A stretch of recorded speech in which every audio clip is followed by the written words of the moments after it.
Welcome back to UKSG Live, collecting donations for Crisis. Up next is DoubleDubbel with Lost Kingdoms, and I'm gonna kick us off with a quick $5 donation from Leon Macker. Says good luck with a $5 donation towards the deck name to be called Yu-Gi-Oh! So you need $6 donations to snipe that to get your own name in. There's still a bit of time left. All right, over to you, DoubleDubbel. All right, hello everybody. My name is Sleep, and I haven't had much DoubleDubbel. I think I got that wrong. Yeah, this is Lost Kingdoms, and yeah, I have not been able to have the preparation that I would have liked. So if you thought the previous one was overestimate, oh boy. Well, we'll jump in and get this on the way. Actually, let me do something interesting for the character name, because it doesn't matter much. I haven't started the run yet. There we go. Okay, how many characters do I gotta work with here?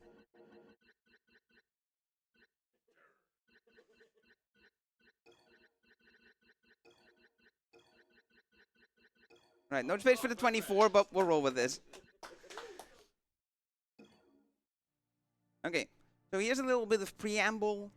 I'll press start to skip this. There's a loading screen.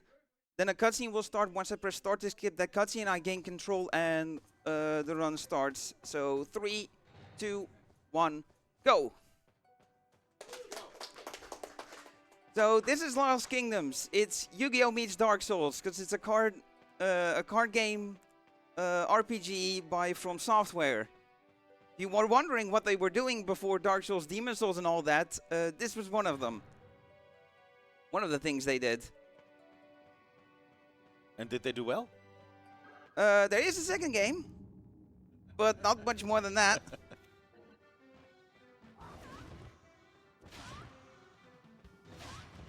And there we go. That was a fight. That's the introduction.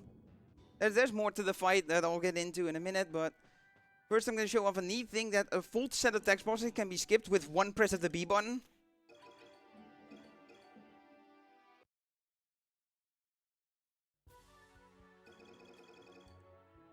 Alright, so here's the second stage. At the end of this stage is when the incentive cutoff will be. So that's when the snipes are. Okay, did not get Gerd skip. So Gerd is the character that's with us here, and if I had skipped the text box frame perfectly, I would have remained running and not have that little stumbling. Okay, do we have this? Come on, people. Get your donations in quick. Not much time left. $6 for a new name. I'll speedrun this game if you speedrun the donations. We got a deal? Also, this fight is scary. I'm just gonna run away.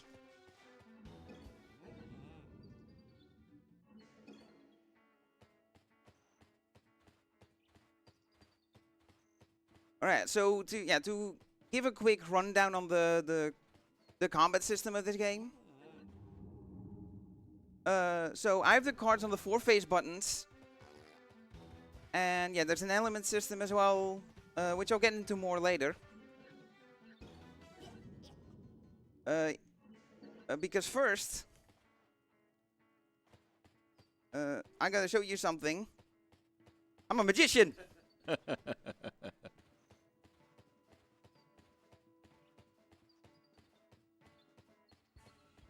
Alright, so we'll get into the boss fight here. Of course. So I have these cards. They have a little pink crystal and a number next to them. That's how many stones it costs to use. Also, I iframe through an attack. Don't worry about it.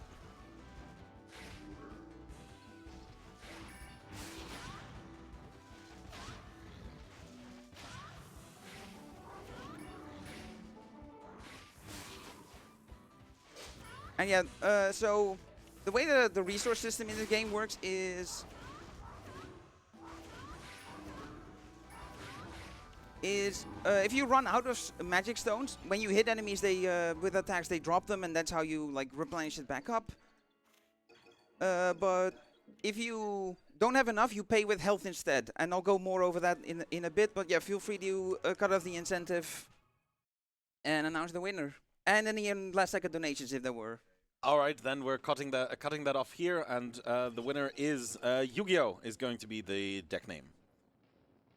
Okay, so I need to do some shopping. I got the Sand Golem as a random drop from the end of the stage. That's nice, because that gives me a lot of money.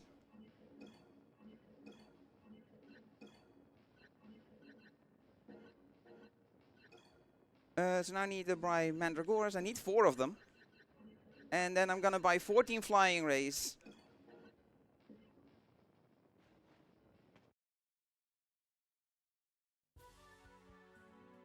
Right. Now edit the deck. So put all the cards I bought in. Because the cards I sold also takes them out of my deck, which is nice. So I'm gonna assume it was capitalized this way.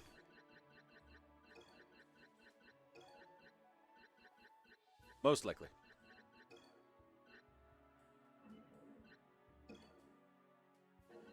Right, so you see it in the bottom right of the screen when we get into these map transitions. And every encounter so far in the first 2 stages is scripted. This is the first stage where we get to deal with random encounters. Yay! And not only that, random encounters you can't run away from. Specifically around these statues. I don't want them. Which means the game gave me them.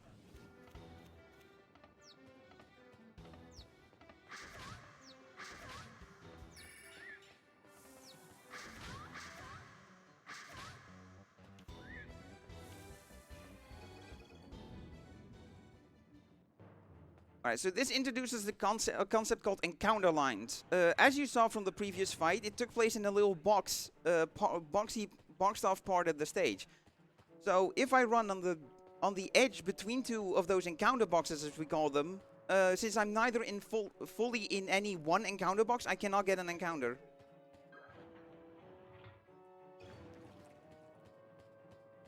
That's also why I'm like running widely here. I'm running on the encounter line here. And now we'll go for it. Skip that cutscene. And unfortunately another fight I can't run away from.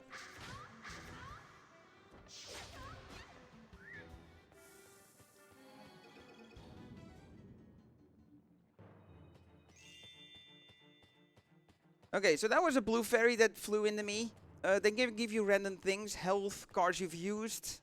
You can get back. They can give you stones, that resource you pay for. You pay to use cards, but they can also give you a random encounter, and that's why we don't want them. Whoops.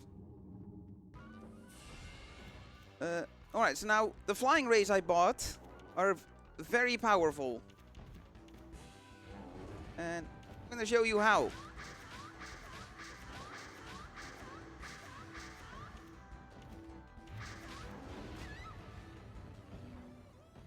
And there we go, that's the boss done. Alright, so the Flying Rays, they're a water elemental card that has 15 attack. But also a property called Pierce Defense, which means it ignores the enemy defense entirely. In other words, it will do a flat 15 damage to any enemy. And because the boss was fire, that damage gets amplified by 50%. It does get rounded down, however, so it adds 7 rather than 8.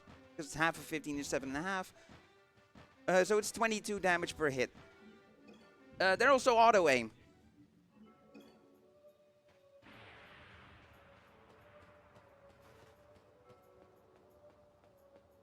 Now there's 3 types of cards you can use. There's independents, which are their allies you summon into battle to fight alongside you. There's weapon attacks, where it's just 1 quick attack coming out.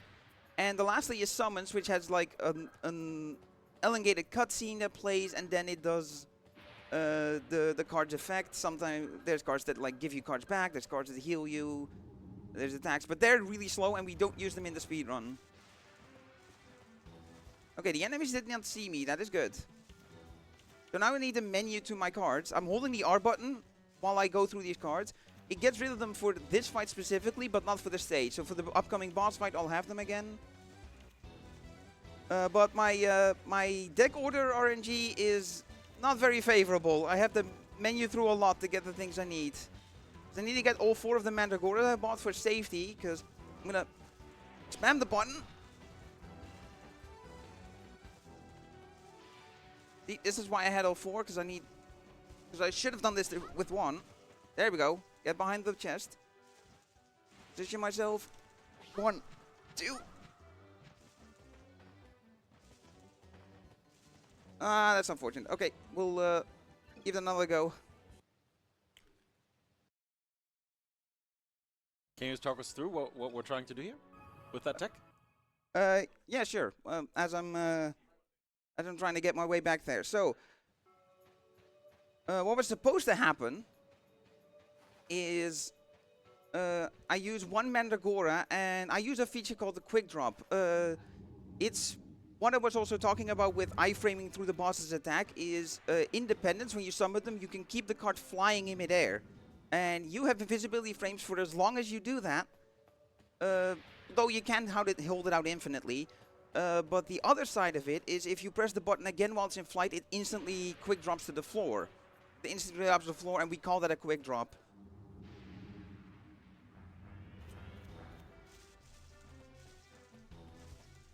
I'm gonna have to beat this guy up.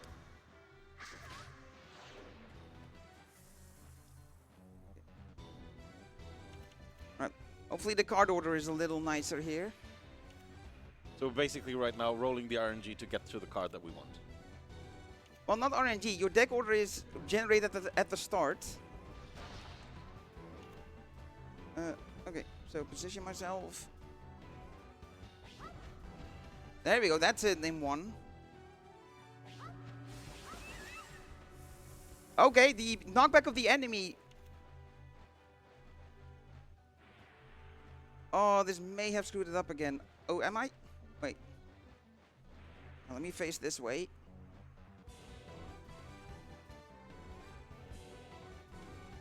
I am moving. Don't be fooled or alarmed. I am slightly sliding. I'm just waiting to regain control. There we go. Okay, so yeah. So the second set of Mandragoras clipped me out, so now I can clip out of bounds in a fight. Ooh.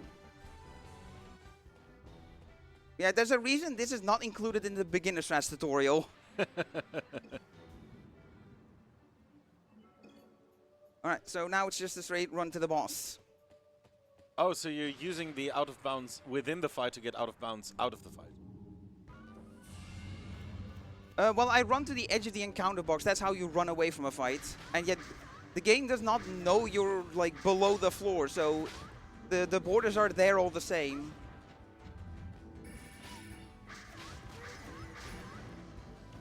Alright. Now we need to do a little bit of positioning and kiting here.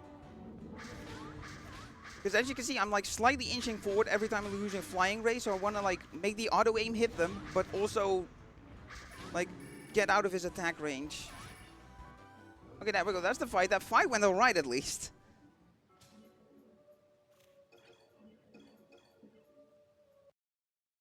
Alright, out of burial grounds, thankfully.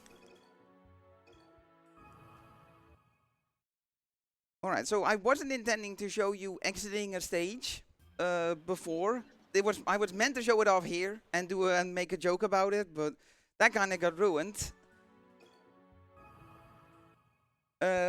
Because you know how From Software is known for the difficult games, right? So you wouldn't expect them to put anything in the game that would make the game easier. But no, this game, if you fail a stage, it puts it in what we refer to as easy mode, which all it really does is remove a bunch of encounters from the map. But you know, it's things that could murder you, so that makes it easier. Manually exiting a stage achieves the same effect.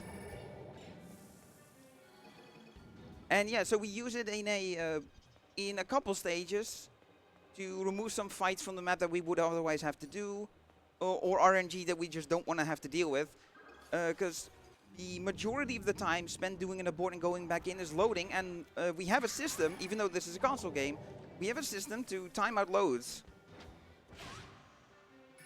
But there is a stage where you remove so many encounters that even in real time, it is faster to do an abort and go back in. Also, that was a red fairy. They're not useful. They're collectible in the game. There's a character you can bring them to, and for reaching certain milestones, you get certain rewards, but none are useful for the speed run. And they slow you down and give you, like, a little message. So they're basically an obstacle for the speed. Yes. And there will be some, and they can be in places that we want to run through, so we would have to run around them. Also, that is 2 encounters really quickly in a row. That normally can happen. With random encounters, there's a bit of a cooldown before you can get another. But the only reason is that this fight I just escaped from is scripted, and that overrides it. And yeah, if you look at the top right of the top left of the screen, you can see the 4 elements: earth, water, fire, and wood. No earth, wind, and fire, sadly.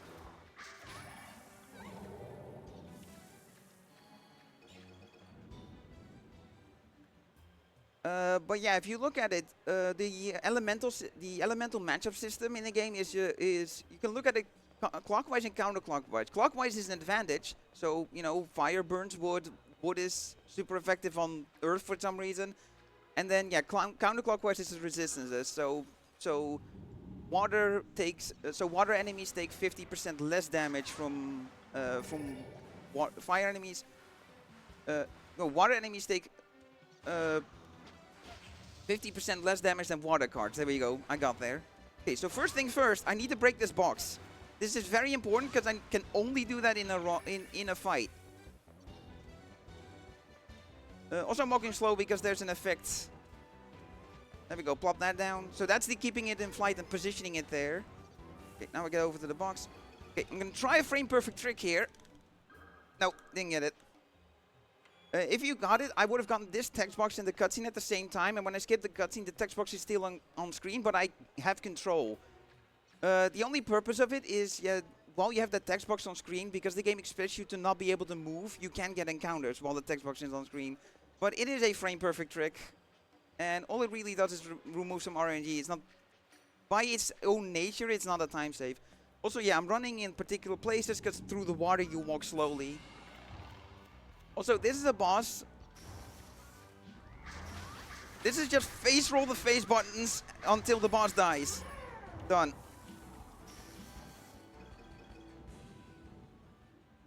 So yeah, all the glass containers I was breaking was to spawn the boss, and then defeating the boss gives me the key that lets me exit this place and proceed.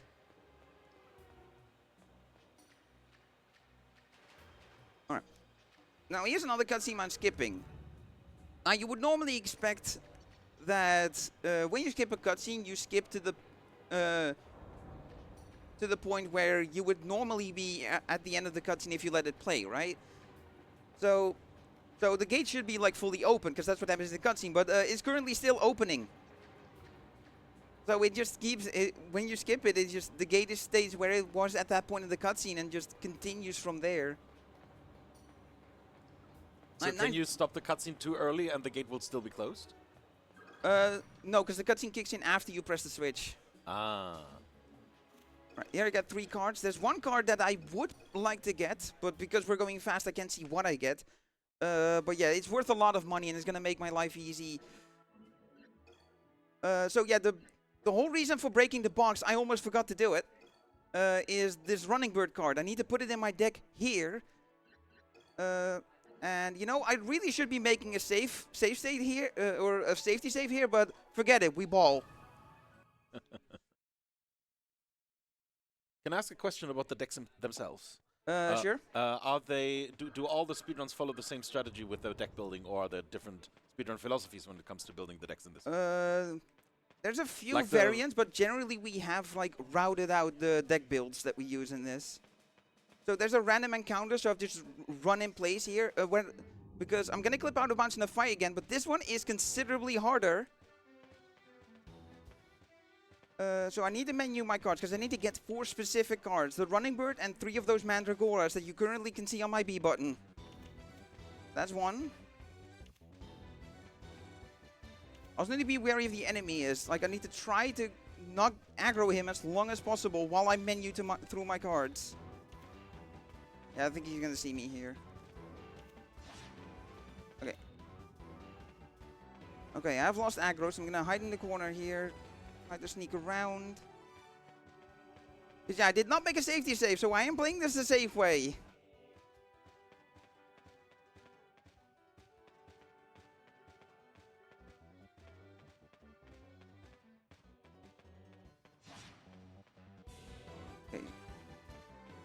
All right, it's time to go for it. So this is focus time.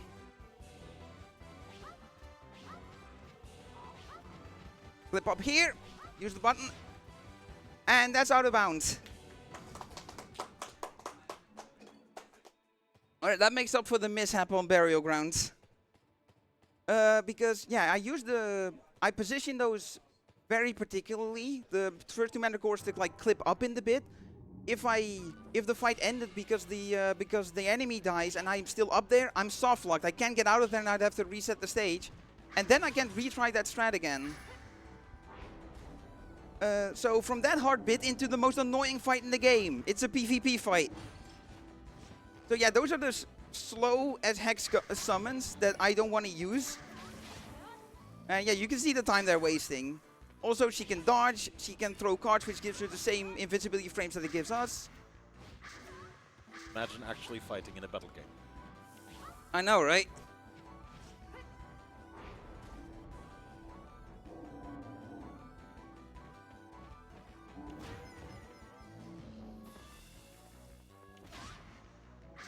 There is a window to stun locker, but it's very tight.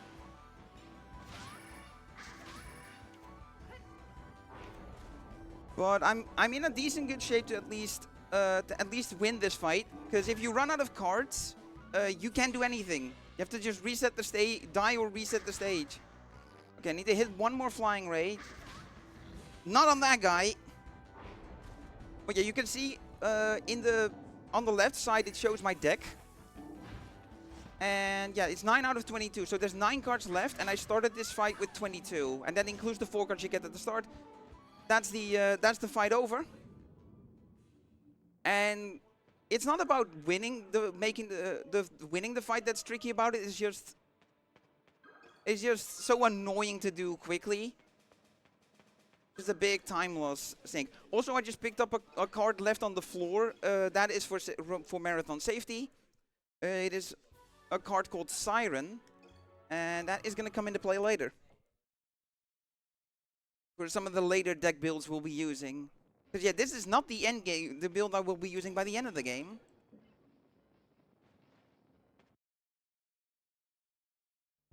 But the out of bounds clipping show continues. I have noticed there's a lot of out of bounds in this game. Yeah, especially when you do the more advanced strats. Like in beginner strats, there's only one fight out of bounds you do at the very end. So the ones I've done so far are advanced strats. So I opened this chest, picked up the gold butterfly card, another card that's gonna come into play later on for a later deck build. And by the way, keep in mind that I mentioned that if you have 0 cards, you cannot do anything, and yeah, you've lost the fight. Is there a maximum deck size? 30. Also, there's a gold butterfly, so this is what it does. A little preview of what the gold butterfly does. It slows. It's in here as an enemy, so the gold butterfly slows enemies of it down. So if you summon it as an independent, it will slow the enemies down. yeah, you slow enemies down.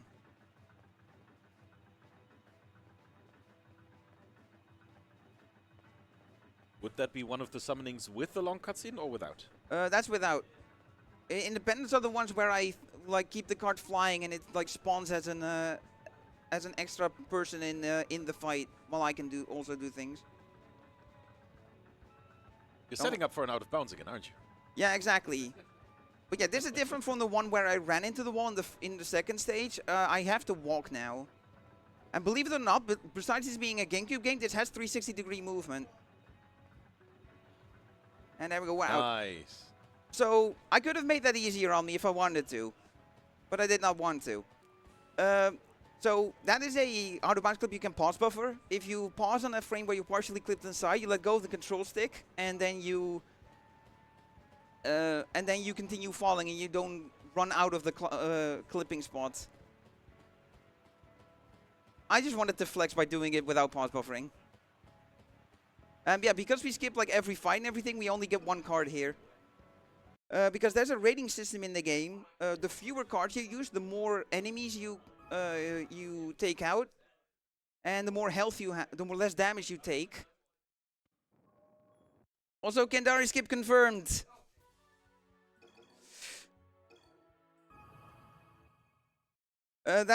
For legal reasons, that's a joke. That stage is just a cutscene. Press start and you're done. That stage is just a cutscene. No, it actually is. It's just okay. that's actually what it is. Just skipping the entire stage. Yeah, no, it's a cutscene, and then when you also, yeah, that out of bounds is a lot easier. Also, you just get bombarded with abandon the level prompts, because that's another way you can exit stages by just running to the beginning. So where are we going now? So we're after the Ibrak mine. So what we're doing now is chasing after our father, the king. There's monsters trying to murder everyone, and our character's father, the king, has gone to try and fight the monsters and save the world. At the beginning, in the very first stage in the castle, the king gave us the instructions: if things go bad at the castle, get the runestone and get out. So that's what we did. We got the runestone and we got out. So we've been just finding all the runestones and getting more powerful, because that's what this RPG is. There's no experience. You can get experience for the cards, and you can do various things with them. You can transform them. There's like a transformation system where you can turn cards into other cards, but it's like, it's just the developers just decided, okay, this card turns into this card. There's no like evolution system. It's just that one of the ways of attaining a card is transforming another card into it, if it just lines up like that. Would that be the individual card leveling up or the entire class of cards? Well, there's no level up system for the cards, but you pay with the experience on the card to either transform or copy it. So you can also make a duplicate of it that way. But we skip fights as much as possible, so we don't have a use for the experience system. But you yourself, you power up when you collect runestones. You start the game at 50 health and 0 stones. When you pick up the first runestone, your health increases to 100 and your stones to 10. Every runestone after increases our health by 50. And our health by 50 and our maximum stone capacity by 5. So to get back on explaining what happens when you don't have enough stones to pay for a card, you pay with health instead, is what I like to call the 264 example. Say you have 2 stones and you use a card that costs 6. We call that overdrawing by 4. The game then takes the amount you overdrew by, so that 4, divides it by your maximum, in this case 20, and out comes a number. 4 divided by 20 is 0.25. So that gives me 25% current health damage, which always gets rounded down. So as long as it is not 100%, if I'm at 1 health, I cannot die. But conversely, if I use a card and I overdraw by more than my maximum, I do die instantly. Also, this is the same clip as the bridge, with the slight difference that you can't pause buffer this.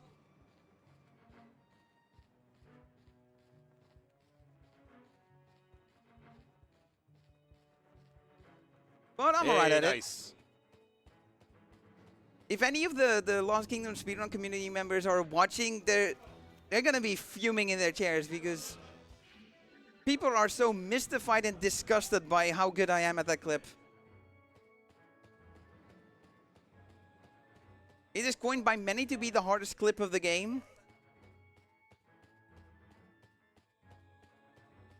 And yeah, we skip an entire mid-boss with it, which was a big yellow dot on the mini-map. So good news, we finally caught up to our father. The bad news is he's dead. Oh. Oh, I need the flying race to auto-aim on these. Oh, really, I'm poisoned. So poison, it does a little bit of damage, but the bigger issue is it stuns me. So it stops me from moving. I can like throw cards for a minute, but that was a pretty good Beelzebub fight actually. Better than I usually get. So yeah, that's our father in our hands. Papa. Pay your respects. Alright, so now on the Castle of White, which is where we're going to use the easy mode feature again. So just immediately pause, abort. So in beginner strats, you don't pick up the running bird that I did in the stage before, where I used it to clip out of bounds later, clip out of bounds afterwards. You don't pick that up in beginner strats. So in beginner strats, you would get it here. I'm still picking it up for safety reasons, because something I haven't explained yet when running away from a fight is that it comes at the cost of losing a card. And there will be stages where I absolutely need a running bird. So as a backup, I'll be taking 2 with me. Losing a card means removing it from the deck entirely? Yes. Now the cards you use, they don't go away permanently. They are just removed for that stage. The cards you use up, yeah. So you essentially get them all back when you go out of the stage. It's just you have one copy of them to use per stage. Is the card you're losing randomly selected? Yes. When you run away, it's a random card you're losing, which is why I like to have backups of vital cards like the running bird later, and the butterfly, because that's where the butterfly comes in. The butterflies and birds are good friends, and they do nice things together, as you will see in the not too distant future. The butterfly was the one that slows your enemies down? Yes. And the running bird speeds you up. Ow. That's both very convenient. That's a kitty trap. Also remember that one. That's going to also play an integral role in our deck later. Alright, let me just menu these out. And then break these. So yeah, again, you can break objects in fights, and that is just to make my return trip easier. Like I can just walk down here. Also, I walked wide when I got here. That is to walk around this encounter box. Did not get it there. And I did not get it here randomly. Okay, never mind, I did. But it's in a good place, because the elevator went up, so I can just escape here. And at this point, I have 14 flying races, what I bought at the start of the, early on in the game. It's more than necessary. In PB attempts, I'll go 11 to 12. So I did 14 for marathon safety. Okay, I want this running bird out of my deck. Alright, I've got them all pinned down. Now I do need to be kind of careful, because the game can crash here. You see all these, you see that there's a lot of crystals popping up from all the damage I'm doing, right? So if there's too many, the game will overflow and turn all of these crystals into blue fairies. The game, you're not supposed to be able to collect blue fairies in fights, and it collects them all at the same time. Because blue fairies are not meant to spawn in fights. Also, I'm having a wounded walking animation because I'm below half health. But yeah, the game does not know what to do if blue fairies appear in the fight, and the game will crash. So I actually do make sure to pick up... Don't many crystals usually spawn within the fights? No, because you meant to pick them up. Ah. So yeah, so that fight in particular is a way of just, if you don't pick them up, you can spawn too many. That still sounds like something that should have come up during testing. And yet somehow it didn't. Alright, so now we're in the Grand Full Church. We're here to get the final runestone. Whoops. I'm in a fight. So when you have independents out on the field, you can also dispel them by shuffling the card out. And shuffling is the what I've been doing with holding the R button. So there's a door in the back, and I need to open it by grabbing a bunch of candles to light up a bunch of candles further on. So I have to walk the long way here because this fence is here. Now, while getting into a fight, does allow me to break those fences with cards. It is not a time save, it is time loss mitigation. So it does not save time, even though you'd have to walk around less, because the fight transitions are just too long. But it reduces the time, it helps reduce the time loss you get from it.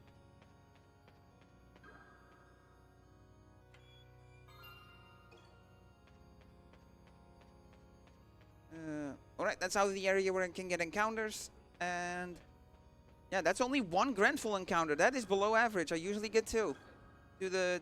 I usually get 2, and I get 3 more often than 1. Okay, so that's lighting all the candles. Order doesn't matter. You have all the colors, so you can just click and the game does things.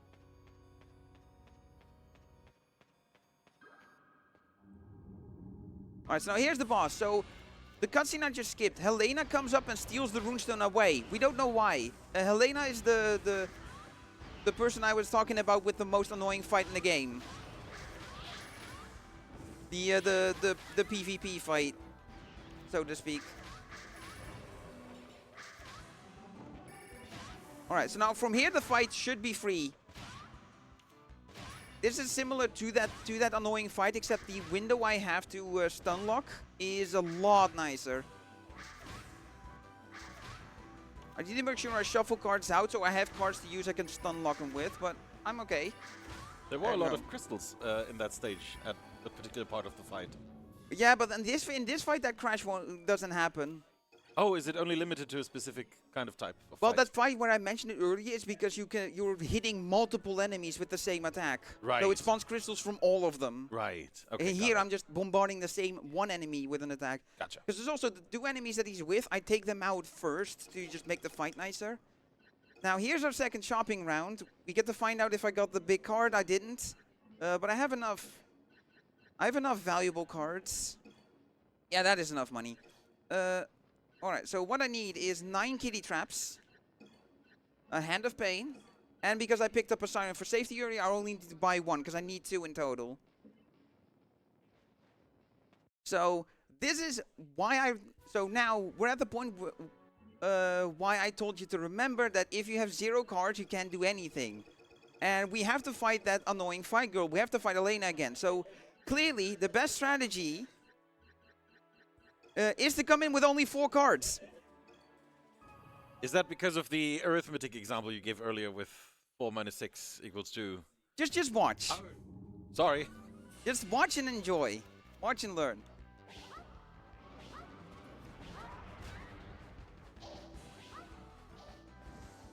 So look at this health bar.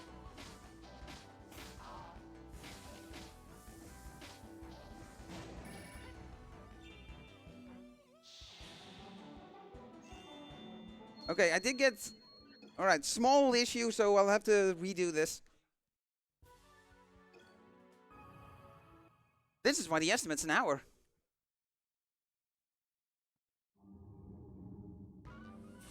Alright, so I'll start explaining it now. So, I put the bird and the butterfly down. That creates a combo. That's why they have X's over them in the bottom right. So, slowing enemies down and speeding yourself up. Combining that creates time stop. Except I'm not doing it right, and the time stop keeps ending too early. So I'll give this another go. This is the only way to do this fight, properly. Because yeah, you saw how obnoxious the earlier fight was. Like, we have to do this to make this fight nice for us.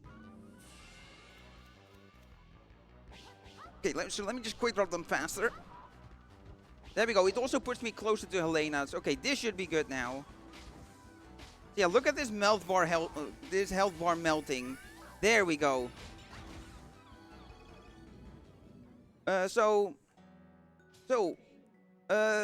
appropriate thing about the deck name incentive being Yu-Gi-Oh! That's what we call an Exodia. Using 4 cards in that manner. And there's a few variations of it with different cards. So that is the Siren Exodia. So the Hand of Pain, the hand ally that was there, that boosts the damage of water cards by 100%. Okay, so now I'm gonna build my end game deck. So put all the flying rays in, the extra bird, the 2 sirens, and the 9 kitty traps. That give me a deck of 29 cards. If I may interrupt real quick, just a reminder, we are raising money to support Crisis, a charity supporting people out of homelessness for good. Get your donations in. We still have 2 active incentives for Sonic Blast, whether to choose Sonic or Knuckles, and for Argic to wear his Sonic suit.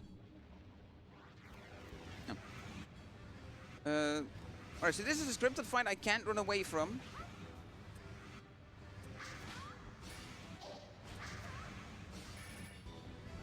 Alright, so there's these. So I have the Hand of Pain out, so my flying rays do twice as much damage now.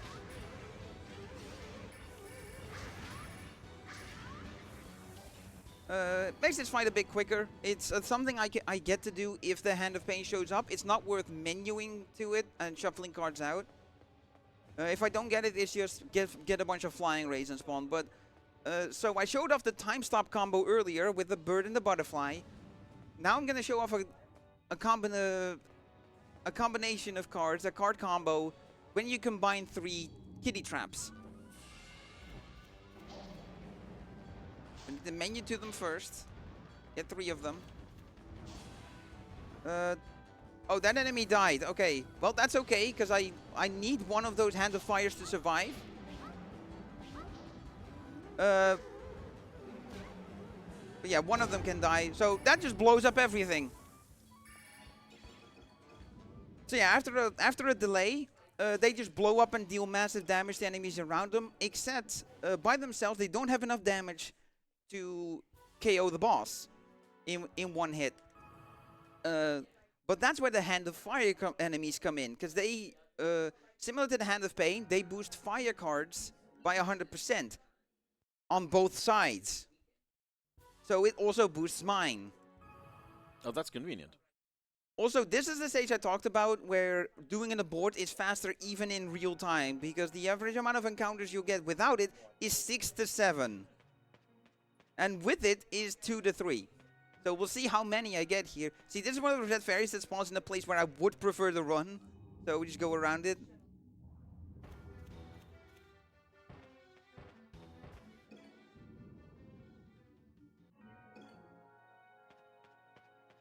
There was one time where I donated for every unintentional encounter I got, and my bank account very quickly, my wallet very quickly reminded me to never do that again.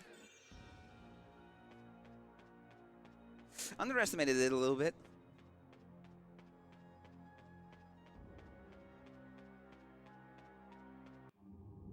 Alright, so the fight with Helena earlier, it was actually a fight to the death. So what happens is Helena is from a different world, and her world has been taken over by a guy that calls himself the Enchanter, and he's stolen all the runestones from Helena's world. So Helena's solution was to come to our world, take our runestones to try and fight him. And because she is so foolhardy in her mission, she forcibly made us do a fight to the death for all of the runestones. And because she lost, I'm going the wrong way.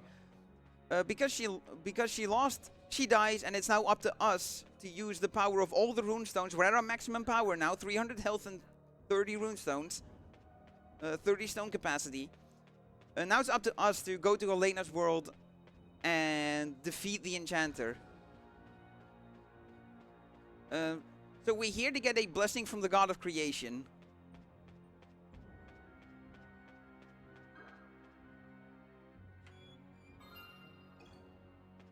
So yeah, this is just some running around and stage sequencing with a boss fight at the end. Alright, so the cutscenes were open doors, then I grabbed some objects that I now put in here to remove this wall.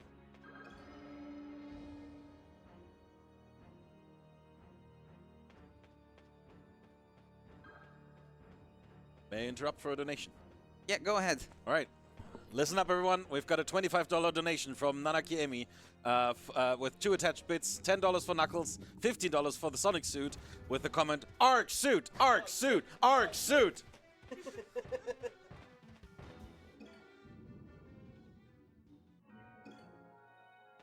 Any comment from ARC?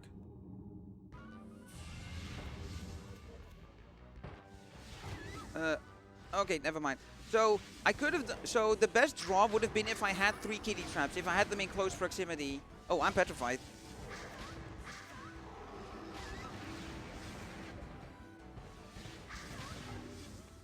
Okay, go Siren. Do things.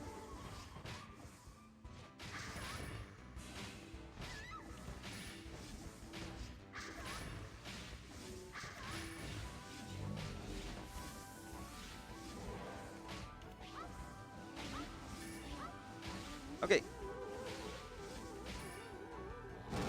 And there we go. That's the boss done. Also, I only just now clocked how much damage I took in that fight.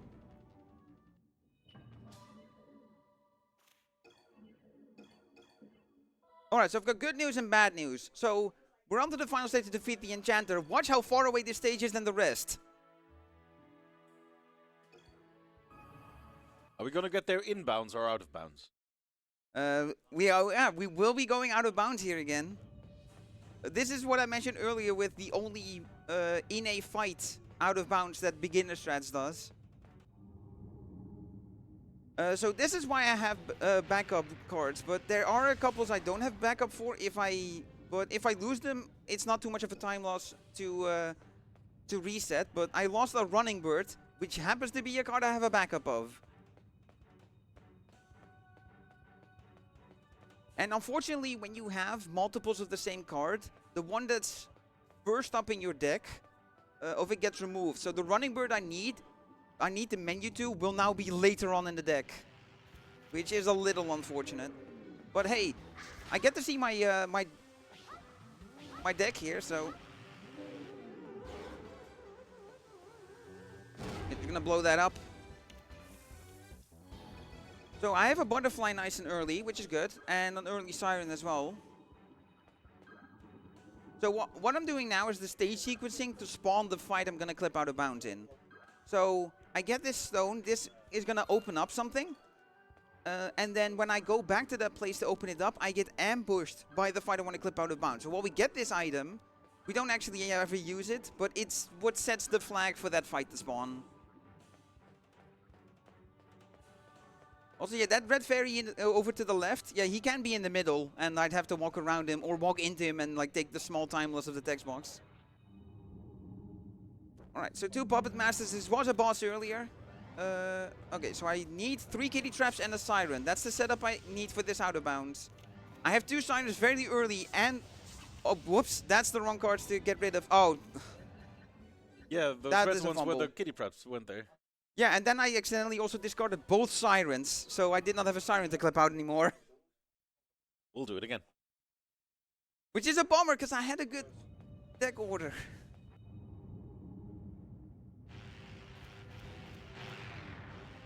Oh, watch this bad RNG just pile on and me lose a vital card now and have to reset again. Alright, 1 kitty trap, that's fine. How many of these do we have? Sorry? Like 9? How many? Sorry, what was the question? Oh, sorry. How many of the kitty traps did we have in total? I have 9. I bought 9. I put 9 in my deck. So essentially 3 of those combos I have at my disposal. Alright, so something I'll talk about now, so I don't have to talk a bit while I'm trying to talk about it while I'm trying to focus, is I'm gonna be throwing down the Siren first and doing the quick drop thing to drop them right down near me, then drop all the 3 kitty traps, all in super quick sequence, to clip out of bounds. Then once I've clipped out of bounds,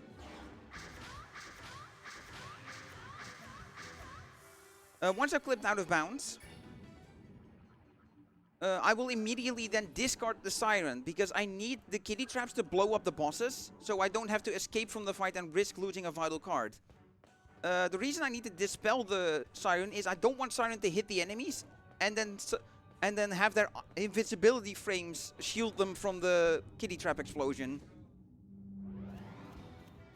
So I used up the cards, the flying rays on purpose, even though the boss was dead in that encounter, to just menu through my cards here. Okay, so now it's focus time.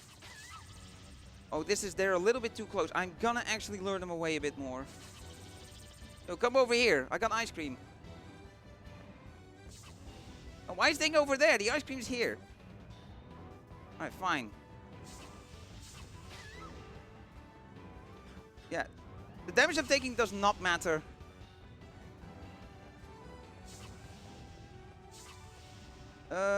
Yeah, this is worth going for. Okay, go time. Okay, I'm out. Dispel the Siren. Now wait for the sound. Flash shattering. Puppet Masters are dead. Okay, so we didn't have to run away. Good. Nice. It's not particularly difficult, it's just you need to make sure you do it right. It's like one of those things is easy, it's like it's easy, that just means it's easy to mess up. Because you think too lightly of it. We've all fallen in those situations before as speedrunners, right? Sadly, yes.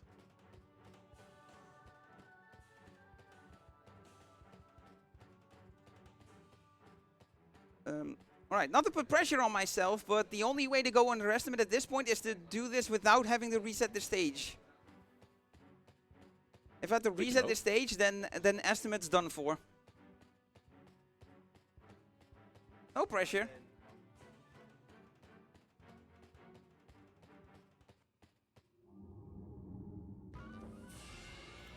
Alright, so here he is, the Enchanter. Kitty trap, no. Okay, so need none of these. There's the butterfly, there's the bird I need. And yeah, this is what I was afraid of, is like having a less favorable deck order. Okay, there's a siren. I discarded the other siren because it was too damaged. Yeah, I'm just paying real close attention while running around like a maniac to just dodge attacks and everything. Make sure I do this right. There's the Hand of Pain, there's the butterfly. Now, as you can see, I have no cards left, so I have to make this trap work. Otherwise, as said before, estimate's done for. Also, I need to set this up. I need him to do one of those summons with a big old cutscene, just to set up on this. So I need to stay somewhat close to him. That is the wrong summon. I'm looking for a specific summon that just is the easiest to set up on. So I'm actually gonna let myself get hit here because he spawns these skulls. I just want them off the map. He's just gonna chase me infinitely if I don't. Like, I could take them out. So this is the setup I want. My beloved Effalont. Okay, do it now.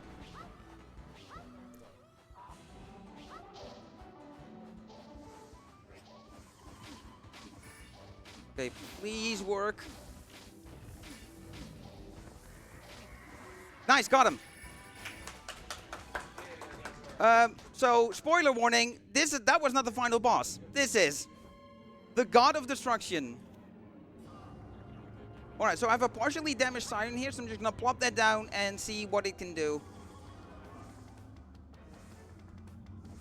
I think I placed it wrong. Yeah, I placed it wrong. It's not in range to hit him. The little siren that couldn't.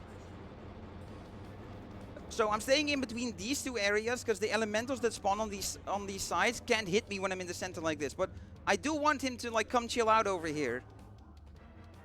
God of Destruction also likes ice cream, right? See? See, I just had to mention ice cream and he came over. So this big ray, it does 98 damage. This big explosion, which he can only do if he has all 4 elementals, that forcibly sets your health to 1. Don't get hit by it.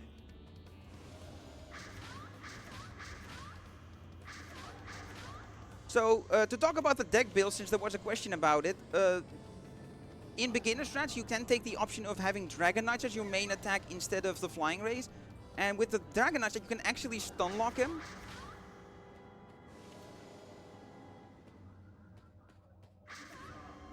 Okay, I'm gonna set up a Kitty Trap Explosion now. I need to be fast with it, because if they're in range, they can go off early on their own, just from triggering. I'm gonna stay outside, actually, and just wait out the big explosion.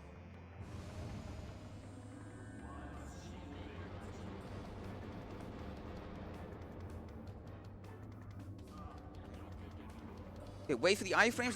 Those white rings are iframes that he has because he's summoning elementals. But yeah, the time stop combo, time stop Exodia combo is not useful here. It just takes too much time to set up. So the best way to do this fight is to just wail on them with Kitty Traps and Flying Rays. Okay, then dodge the attack.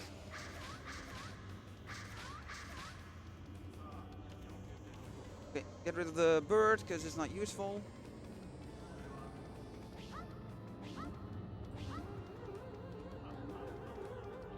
That explosion should hit him. All right, get ready on Nice. time. Get ready on time, Tech, because time will be when the screen fades to black after I've selected my cards, because you do get a card selection at the end of the stage. So after I select my cards, whoops, I paused accidentally, because that's the boss done. So yeah, that is underestimate, which I'm happy about. And this is time.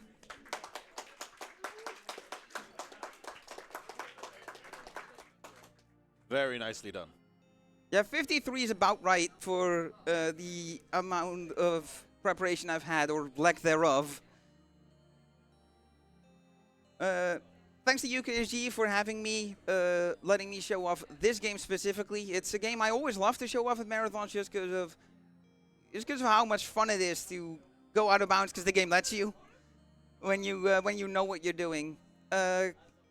And massive shout out to the Lost Kingdom speedrun community, because I did not anything you saw today. I found none of that. I have just learned it, and I'm here to showcase it for you. But the longer standing speedrun community, which is composed of very few people, like there's been so much here. You'd think there's been like a massive amount of people working on this. No, it's like you can count them on 2 hands. The people that have worked on this on this speedrun.